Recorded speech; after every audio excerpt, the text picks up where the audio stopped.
भगवान शिव ने बताया कि मनुष्य जीवन का असली दुख क्या होता है।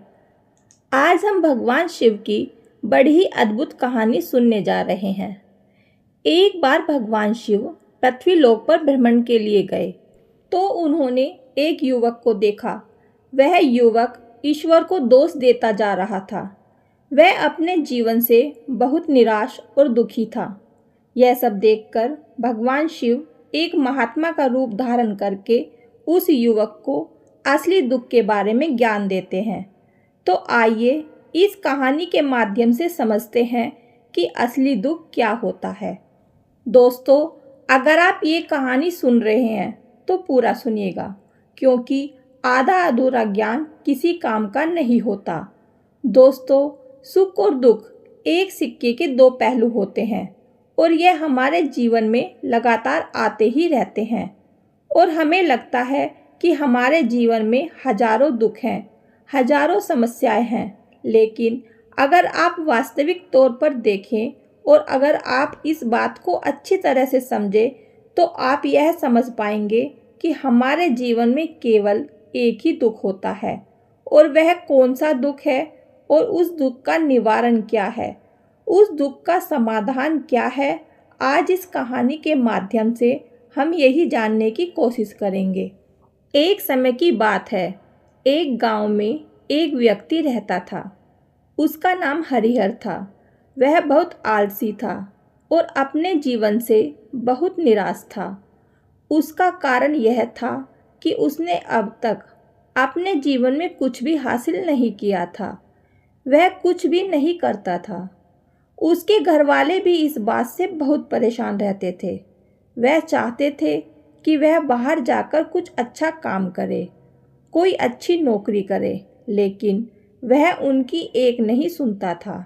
उसके घरवाले दूसरों का उदाहरण देखकर उसे ताने मारते थे, उसे तरह तरह की बातें कहते थे, लेकिन उसे कोई फर्क नहीं पड़ता था। जबकि उसके सारे मित्र कामयाब हो चुके थे।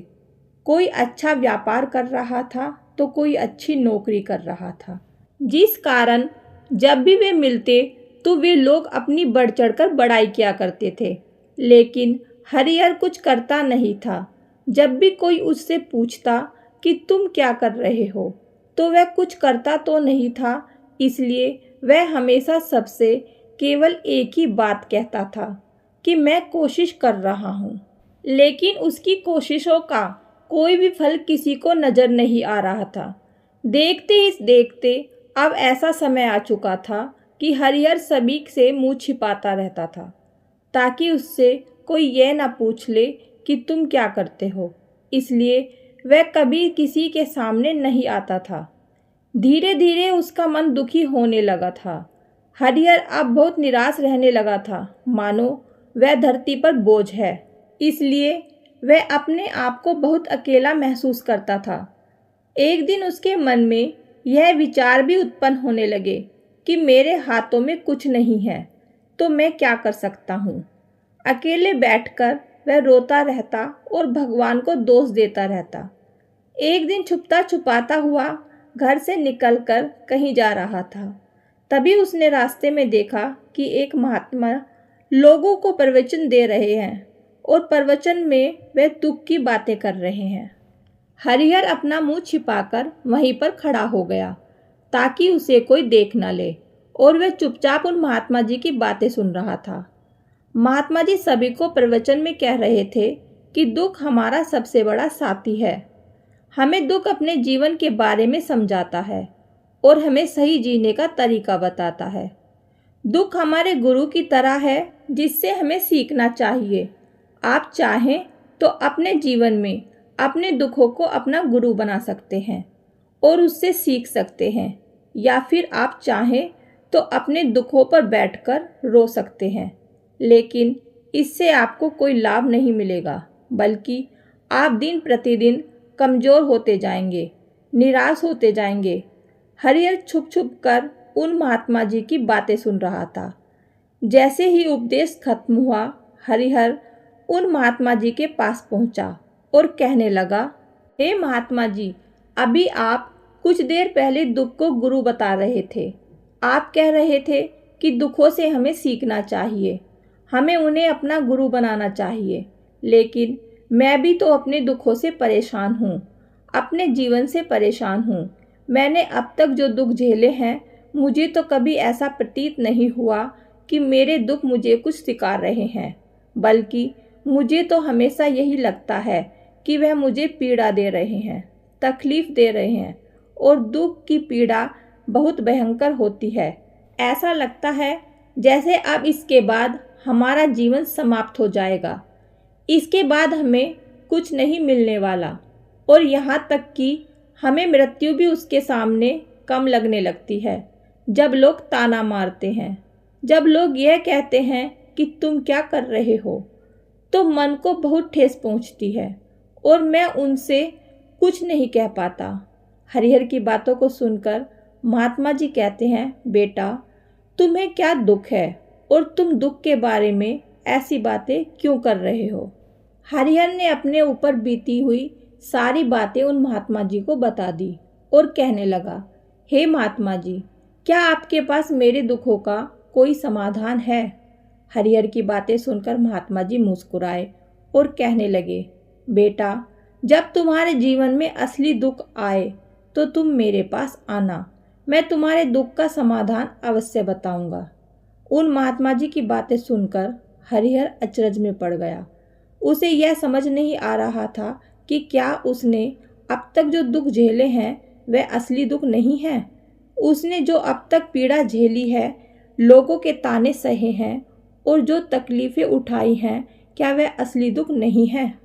आगे वह मन ही मन अपने आप से कहता है कि जब मुझे मेरे अपने ही नहीं समझ पाए तो ये महात्मा जी मुझे क्या समझेंगे। इतना सोचकर हरिहर वहाँ से अपने घर की ओर चला आया। अब हरिहर लोगों के ताने सुन सुनकर बहुत थक चुका था। वह बहुत निराश हो चुका था, जिस कारण उसने निर्णय लिया कि अब वह कुछ करके दिखाएगा। उसने अपने पिता से थोड़े से रुपए लिए और उन रुपयों से उसने एक व्यापार शुरू किया। उसके पिता बहुत खुश थे कि कम से कम मेरा बेटा कुछ करने का प्रयास तो कर रहा है, लेकिन उसे व्यापार में कोई सफलता नहीं मिल रही थी, जिस कारण वह बहुत ही हताश हो चुका था। वह बहुत निराश हो चुका था। हरिहर को यह समझ नहीं आ रहा था कि वह क्या करे, किस तरह से अपने व्यापार को आगे बढ़ाए। तभी उसके पिता ने उससे कहा, बेटा कोई बात नहीं, इसी तरह से प्रयास करते रहो, आज नहीं तो कल सफलता अवश्य मिलेगी। हरिहर ने अपने पिता की बात मान ली। हरिहर अब अपने व्यापार में और भी कड़ी मेहनत करने लगा। धीरे धीरे उसे सफलता मिलने लगी और फिर उसने रफ्तार पकड़ ली। देखते ही देखते केवल 2 साल के अंदर वह एक बहुत बड़ा व्यापारी बन गया। अब उसके पास धन दौलत की कोई कमी नहीं थी। जो लोग हरिहर को पहले नापसंद किया करते थे, वही लोग अब उसे पसंद करते थे, उसकी चिंता करते थे, उसके कार्यों की सराहना करते थे। उसके माता पिता भी अब अपने बेटे से बहुत खुश थे और उसकी सफलता से अत्यंत प्रसन्न भी थे। धीरे धीरे हरिहर के मित्रों की संख्या लगातार बढ़ती जा रही थी। हरिहर के कुछ मित्रों ने उसे यह भी सलाह दी कि उसे अपना व्यापार और तेजी से बढ़ाना चाहिए, उसे अपने व्यापार को और फैलाना चाहिए। जब तुम आज केवल इस नगर के सबसे बड़े व्यापारी हो, तब तुम इतना खुश हो, तुम्हारे साथ बहुत सारे लोग हैं। वहीं पर तुम सोचो कि जब तुम इस राज्य के सबसे बड़े व्यापारी बन जाओगे, तब तुम्हारे यहाँ पर लोगों की भीड़ लग जाएगी। लोग तुमसे मिलने के लिए समय निकालेंगे। यहाँ तक कि इस राज्य का राजा भी तुमसे मिलना चाहेगा, तुम्हारी तारीफ करेगा, और यदि कभी ऐसी ज़रूरत आ पड़ी तो वह तुमसे धन भी उधार लेने के लिए अवश्य आएगा।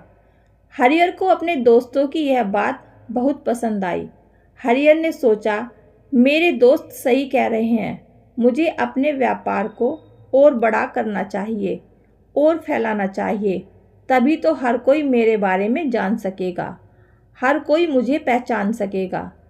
उसने बिना देरी किए समय को बिना गंवाए वह अपने व्यापार में और मेहनत करने लगा। लेकिन अब की बार उसके मन में धैर्य नहीं था, जिस कारण उसने कुछ अनुचित कदम उठाए ताकि उसका व्यापार जल्दी से जल्दी और बड़ा हो जाए। उसने कई लोगों से अधिक मात्रा में धन उधार ले लिया, जिससे उसके ऊपर काफ़ी कर्ज बढ़ चुका था। और इतना ही नहीं, वह यहाँ पर नहीं रुका। उसने अधिक से अधिक मुनाफा कमाने के चक्कर में अपने माल की गुणवत्ता को भी खराब कर दिया, जिससे अब उसके माल में वह बात नहीं रही थी जो पहले हुआ करती थी। लेकिन वह अपने मित्रों की बात सुनता रहा। जैसा उसके मित्र कहते थे वह वैसा ही करता चला जा रहा था। यहाँ तक कि उसने अपने व्यापार को और भी तीव्रता से बढ़ाने के लिए अपने दूसरे छोटे व्यापारियों के खिलाफ षड्यंत्र भी रचना शुरू कर दिया, जिस कारण उसके मन में अब पहले जैसा वह सुकून नहीं था। उसे अब रातों को नींद नहीं आती थी। अब उसके मन में केवल एक ही विचार रहता था कि किस तरह से उसका व्यापार पूरे राज्य में फैल जाए और वह इस राज्य का सबसे बड़ा व्यापारी बन जाए। इसलिए वह दिन रात केवल इसी मेहनत में लगा रहता था कि उसका व्यापार जल्दी से जल्दी और बड़ा हो जाए। हरियर के पास नौकर चाकर सभी सुविधाएं थी, लेकिन उसके बावजूद भी वह उन चीज़ों का लाभ नहीं उठा पा रहा था, क्योंकि उसका पूरा ध्यान केवल अपने व्यापार को और उन्नति पर ले जाना था। एक दिन हरिहर एक मार्ग से होकर गुजर रहा था। तभी रास्ते में हरिहर को उन महात्मा जी का आश्रम दिखाई पड़ा।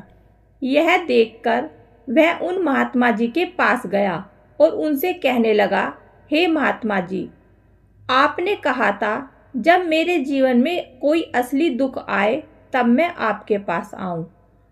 आज इसलिए मैं यहाँ आया हूँ। आज मैं बहुत दुखी हूँ। मैं रातों को सो नहीं पाता। मेरे पास सब कुछ होते हुए भी मैं उनका लुत्फ नहीं उठा पाता। उसने अपनी सारी बातें महात्मा जी को बताई। महात्मा जी हरिहर से कहते हैं, बेटा, जब तुम पहली बार आए थे तब भी तुम बहुत दुखी थे, लेकिन तब तुमने अपने दुख से क्या सीखा? महात्मा जी की बातें सुनकर हरिहर बोला, हे महात्मा जी, जब मैं अपने जीवन में कुछ नहीं कर पा रहा था तब मैंने अपने दुखों से यही सीखा था कि केवल सोचने मात्र से कुछ नहीं होगा, उसके लिए हमें कुछ करना भी पड़ेगा। और केवल कोई कर्म करना ही सफलता नहीं है, उस कर्म को उसके अंजाम तक पहुंचाना हमें सफल बनाता है। फिर चाहे रास्ता कैसा भी हो, फिर चाहे परिस्थितियां कैसी भी क्यों ना हो, फिर चाहे कितनी ही बाधाएं आपके रास्ते में क्यों ना आ जाए, चाहे ऐसा क्यों ना लगने लगे कि अब हमारे जीवन में कुछ नहीं बचा, हम कुछ नहीं कर सकते, तब भी हौसला बनाए रखो। उम्मीद नहीं छोड़नी चाहिए और अपने कार्य पर डटे रहना चाहिए। यह सोचकर कि जब तक मैं अपने कार्य को सफल नहीं कर लेता, जब तक मैं अपने लक्ष्य तक नहीं पहुंच जाता, तब तक मैं इस कार्य को करता रहूँगा। मैं इस कार्य में अवश्य ही सफल होकर रहूँगा, क्योंकि लोग केवल सफल लोगों को महत्व देते हैं, उनके कर्मों को नहीं। हरिहर की यह सारी बातें सुनकर वह महात्मा जी कहने लगे, बेटा, जब तुम्हारे जीवन में असली दुख आए तब तुम मेरे पास आना, मैं तुम्हारी समस्या का समाधान अवश्य करूँगा। इतना कहकर महात्मा जी वहाँ से चले गए। हरिहर फिर से उनकी यह बातें सुनकर आश्चर्यचकित रह गया। उसे अभी तक समझ नहीं आ रहा था कि उसने जो तकलीफ़ें अभी तक झेली हैं, क्या वह असली दुख नहीं है। हरिहर के मन में अब एक सवाल उत्पन्न होने लगा कि असली दुख क्या है और उसकी पहचान क्या है, और मुझे कैसे पता चलेगा कि इस समय मैं असली दुख में हूँ। लेकिन उसने कुछ नहीं कहा। तभी वह महात्मा हरिहर के पास एक बड़ा सा घड़ा लेकर पहुँच जाते हैं। उस घड़े के अंदर सोने के सिक्के थे। उस घड़े को देते हुए वह महात्मा हरिहर से कहते हैं, बेटा, तुम इसे उस पेड़ के नीचे मिट्टी में दबा दो, क्योंकि यह मेरे किसी काम का नहीं है। जब मुझे इसकी ज़रूरत पड़ेगी तब मैं वहाँ से खोदकर इसे निकाल लूँगा, लेकिन अभी के लिए इसे वहाँ पर मिट्टी के नीचे दबा दो। हरिहर ने महात्मा जी की बात मान ली और वह घड़ा मिट्टी में दबा दिया। इतना सब करके हरिहर उन महात्मा जी को प्रणाम करता है और वहाँ से वापस अपने घर की ओर लौट जाता है। धीरे धीरे समय बीतता गया। समय के साथ साथ हरिहर व्यापार में और भी ज़्यादा उन्नति कर चुका था, लेकिन माल की गुणवत्ता अच्छी न होने के कारण अब उसके व्यापार में घाटा होने लगा और धीरे धीरे ऐसा समय आया कि उसका व्यापार पूरी तरह से चौपट हो गया। अब उसके पास कुछ नहीं बचा था। हरिहर ने अपने दोस्तों से जो कर्ज लिया था वह कर्ज भी उसे चुकाना था, लेकिन हरिहर यह सोचकर निश्चिंत था कि उसने वह कर्ज अपने मित्रों से लिए हैं, जिस कारण वह उन्हें लौटाने में थोड़ी देर अवश्य कर सकता है। वह तो यह सोच रहा था कि उसके मित्र उसका बुरे समय पर साथ देंगे, लेकिन सबसे पहले उसके मित्र ही उससे अपना कर्ज वापस लौटाने की मांग करने लगे। तब हरिहर को एहसास हुआ कि कोई भी अपना नहीं है। उसने अपने मित्रों से उस कर्ज को लौटाने के लिए थोड़ा समय मांगा, लेकिन हरिहर के किसी भी मित्र ने उसे कर्ज को लौटाने के लिए समय नहीं दिया, बल्कि वे लोग उसे जान से मारने की धमकी देने लगे। अपने मित्रों के मुंह से यह सब सुनकर हरिहर बहुत ही आश्चर्यचकित रह गया। वह जो कुछ सोच रहा था उसके साथ सब उल्टा हो रहा था। व्यापार के चलते उसके बहुत मित्र और शुभचिंतक बने थे, पर वह सब उससे दूर जाने लगे थे। हर कोई उससे पीछा छुड़ाना चाहता था, कोई भी उसका साथ नहीं देना चाहता था। धीरे धीरे उसकी सारी संपत्ति नीलाम हो गई। अब उसके पास कुछ नहीं बचा था। वह सड़क पर आ चुका था। एक दिन हरिहर ने अपने पिताजी से कहा, पिताजी मेरी मदद कीजिए, मेरे ऊपर बहुत कर्ज है, मुझे उसे लौटाना है, कृपा करके मुझे थोड़ा सा धन दे दीजिए। इस पर हरिहर के पिता ने हरिहर से कहा, बेटा मेरे पास यही एक छोटा सा घर है, अगर यह अभी मैं दे दूं तो मैं और तुम्हारी माँ कहाँ रहेंगे, हमें भी दर दर की ठोकरें खानी पड़ेगी। ले देकर अब हमारे पास केवल यही संपत्ति बची है, इसलिए मैं तुमसे क्षमा मांगता हूँ। अपने माता पिता के मुख से यह सुनकर हरिहर चुपचाप वहाँ से चला आया और मन ही मन वह सोच रहा था कि मेरे पास अब कुछ नहीं बचा है। मेरे पास जो कुछ था वह सब कुछ तो लुट चुका, मेरा सब कुछ तो अब बर्बाद हो चुका है। भला अब मैं जीकर क्या करूँगा। अब मेरे पास केवल एक ही रास्ता है जिससे मैं अपने कर्जदारों से अपना पीछा छुड़ा सकता हूँ। यह सोचता हुआ वह एक ऊंची पहाड़ी की ओर पहुँचा। वह पहाड़ी पर चढ़ने ही वाला था कि तभी उसे याद आया कि उन महात्मा जी ने कहा था कि जब तुम पर असली दुख आए तभी तुम मेरे पास आना, मैं तुम्हारी समस्या का समाधान अवश्य करूँगा। यह सोचकर हरिहर के मन में एक बार फिर उम्मीद की लहर दौड़ पड़ी।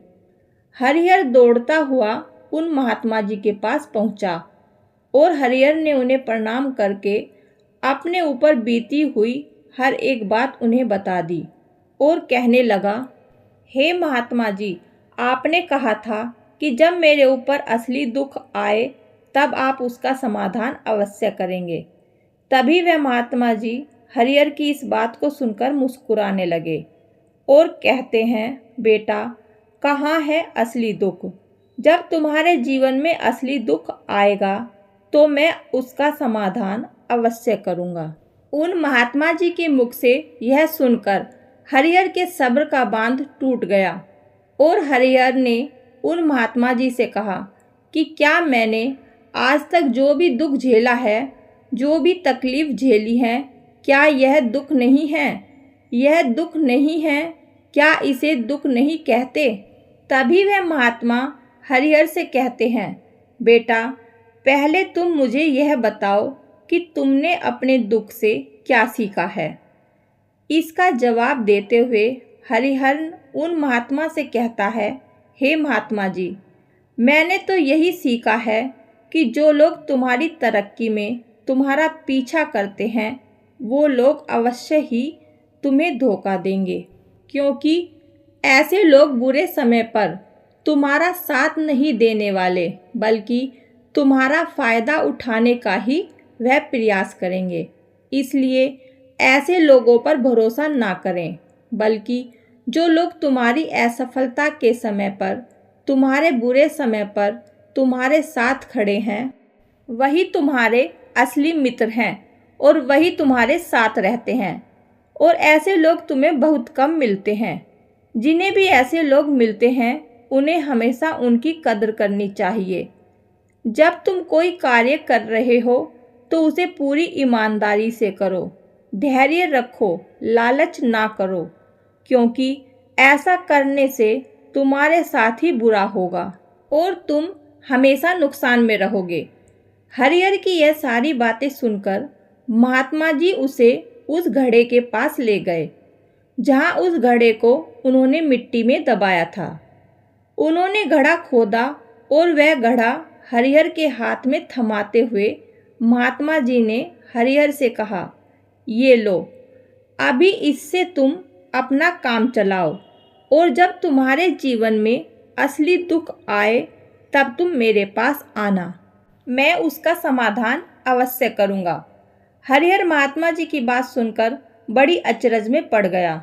उसे यह समझ नहीं आ रहा था कि आखिर यह असली दुख क्या है, लेकिन उसने अपने हाथों में पकड़े उस घड़े को देखा जिसके अंदर सोने के सिक्के थे। यह देखकर उसे मन ही मन लगा कि चलो अब तो थोड़ी सी राहत अवश्य मिल जाएगी। मैं अपने मित्रों का वह कर्ज लौटा सकूंगा और एक नया व्यापार भी फिर से आरंभ कर सकूंगा। यही सोचते हुए हरिहर ने उन साधु महात्मा को प्रणाम किया, उनका धन्यवाद किया और वहां से चल पड़ा। हरिहर ने उन सोने के सिक्कों से सभी का कर्ज लौटा दिया और अपने लिए एक बार फिर से नया व्यापार शुरू किया। व्यापार छोटा था, लेकिन अब की बार हरिहर बहुत खुश था। उसने अपने व्यापार पर काम किया और देखते ही देखते एक बार फिर से वह बड़ा व्यापारी बन गया। लेकिन अब की बार वह बहुत खुश था, क्योंकि इस बार उसने कोई लालच नहीं किया, ना ही किसी के लिए षड्यंत्र रचा, बल्कि पूरी ईमानदारी और मेहनत के साथ अपने व्यापार पर काम किया।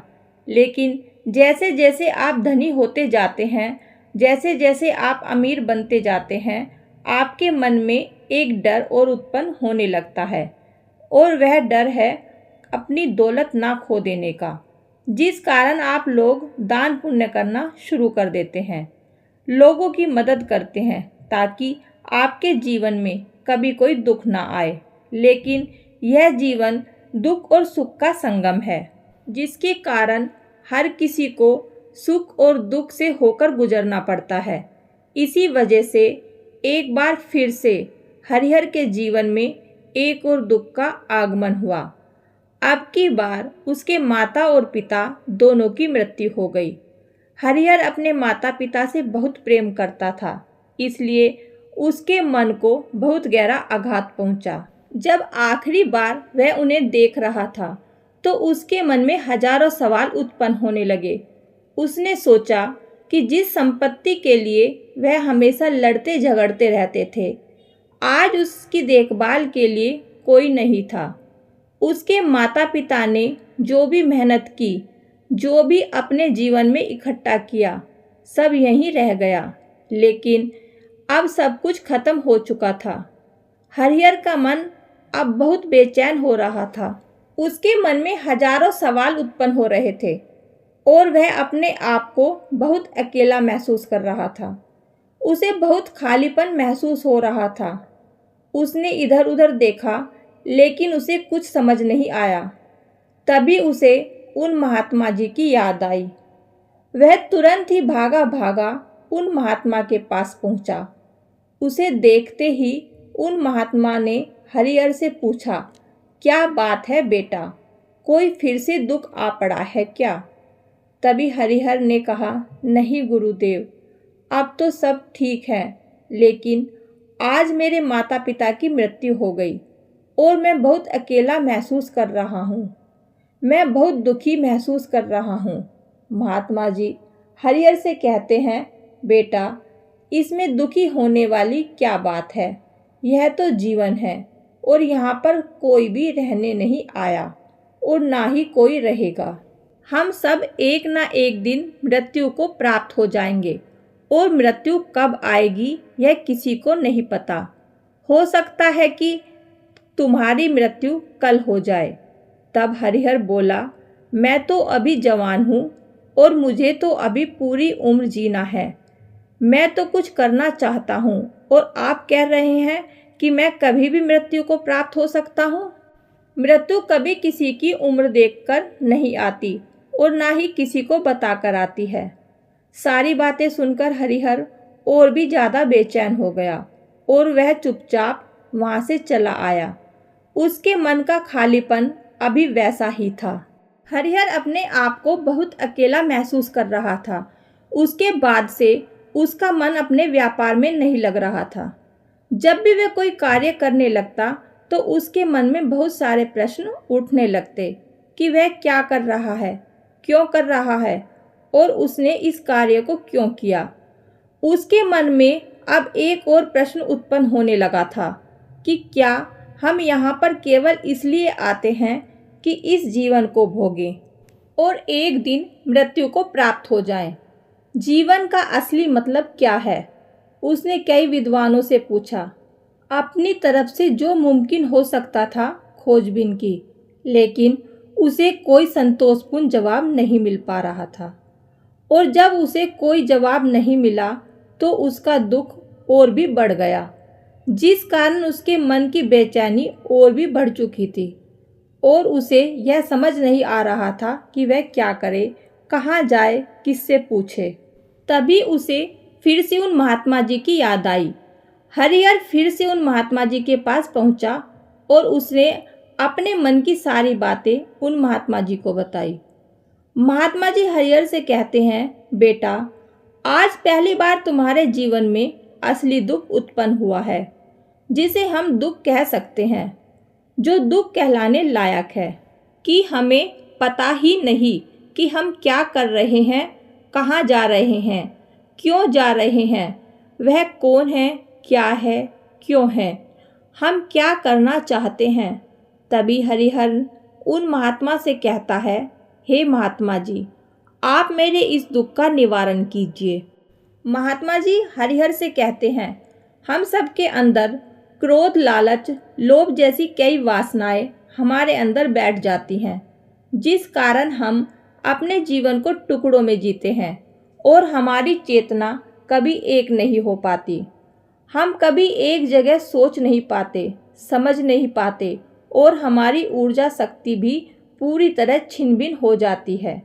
और आजकल के इस दौर में हमारे पास तो इतना भी समय नहीं है कि हर एक पल निकालकर एक पल के लिए मुड़कर अपने आप को देख सके, अपने आप को समझ सके कि वास्तविकता में हर कोई यहाँ पर अपने जीवन भर केवल दुख दुख कहकर चिल्लाता रहता है। उसका समाधान निकालने का हर मुमकिन प्रयास करता है, लेकिन जिसे हम दुख समझते हैं वह तो दुख है ही नहीं, तो इसका समाधान आपको कहाँ से मिलेगा? यह तो परिस्थितियाँ हैं जिसके कारण हम अपने आप को दुखी समझते हैं, अपने आप को तकलीफ में समझते हैं। जैसे ही हम एक परिस्थिति से बाहर निकलते हैं, हम दूसरी परिस्थिति में फंसकर रह जाते हैं। जिस प्रकार से हम पहली समस्या का सामना करते हैं, उसी प्रकार हम दूसरी समस्या का भी सामना करते रह जाते हैं।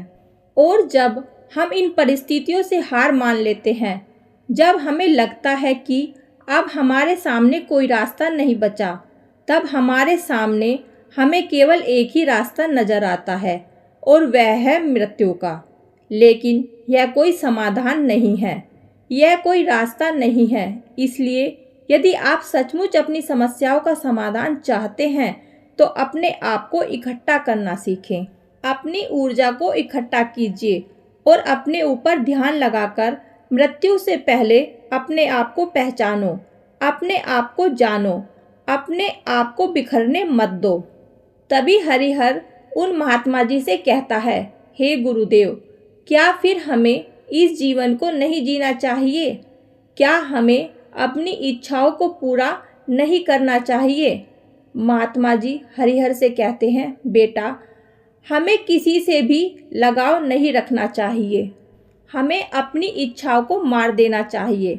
हमें ज़्यादा संपत्ति इकट्ठा नहीं करनी चाहिए, क्योंकि हम मनुष्य की इच्छाएं, कामनाएं ऐसी होती हैं जैसे मानो एक पर्वत से गिरता हुआ झरना, जिस पर किसी का नियंत्रण नहीं है सिवाय देखते रहने के और परेशान होने के।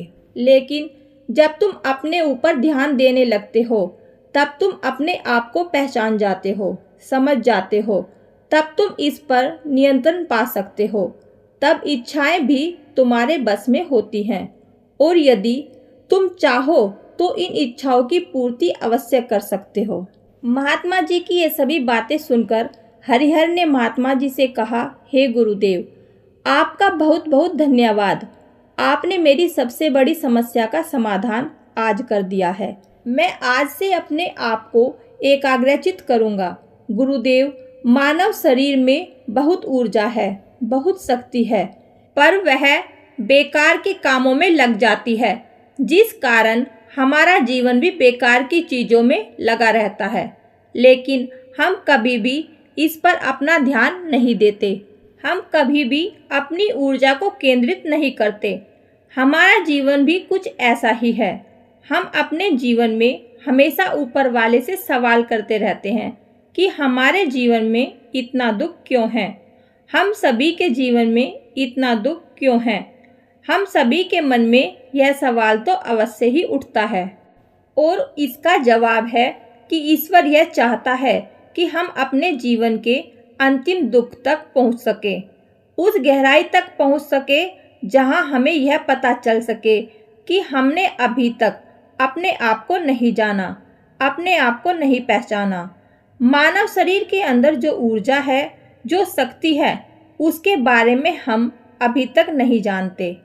हम अपने आप को चाहे तो एकत्रित कर सकते हैं, अपने आप पर नियंत्रण पा सकते हैं, लेकिन हम अपनी इस ऊर्जा को व्यर्थ की चीज़ों में लगा देते हैं, जिस कारण हम अपने आप को कभी नहीं पहचान पाते और ना ही कभी अपने आप पर नियंत्रण पा सकते हैं। लेकिन यदि आप अपने आप को जानना चाहते हैं, अपने आप को पहचानना चाहते हैं, तो पहले आपको खुद को एकत्रित करना होगा, अर्थात ध्यान लगाना होगा। ध्यान से ही आप अपनी उन समस्याओं का समाधान निकाल सकते हैं। तभी आप अपने आप को पहचान सकते हैं, जान सकते हैं और अपने जीवन के हर दुखों का समाधान कर सकते हैं। दोस्तों, इस वीडियो के माध्यम से हमारा असली दुख क्या है हम यह जान पाए। दोस्तों, उम्मीद करती हूँ अगर आपको कहानी अच्छी लगी तो वीडियो को लाइक और शेयर करें और कमेंट बॉक्स में हर हर महादेव जरूर लिखें।